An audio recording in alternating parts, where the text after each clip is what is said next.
मन को जितना शांत रखोगे, जीवन उतना ही आसान लगेगा, क्योंकि शांति ही आत्मा की असली शक्ति है। सच्चा सुख बाहर की चीजों से नहीं मिलता, वो भीतर की कृतज्ञता से जन्म लेता है। ईश्वर हर पल साथ हैं, बस हमें अपने मन का शोर कम करना है, ताकि उनकी आहट सुन सकें। धैर्य ही आध्यात्मिक ताकत है। जो धैर्यवान है वही सच्चा विजेता है। सच्ची प्रार्थना शब्दों में नहीं, दूसरों के लिए किए गए निस्वार्थ कर्मों में है। कर्म का फल तुरंत नहीं मिलता, लेकिन सही कर्म कभी व्यर्थ नहीं जाते। जब मन में अहंकार होता है तो इंसान ईश्वर से दूर हो जाता है, और जब मन में विनम्रता होती है तो ईश्वर खुद उसके पास आते हैं। आत्मिक शांति सबसे बड़ा धन है।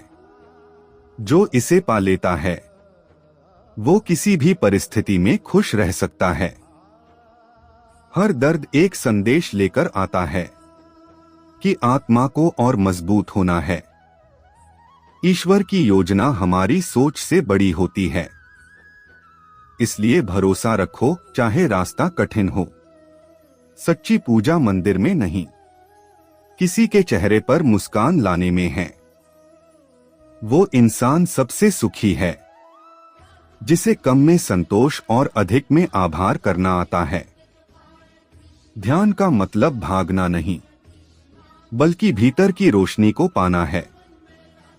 जीवन में सब कुछ बदल सकता है, लेकिन आत्मा की शक्ति कभी नहीं।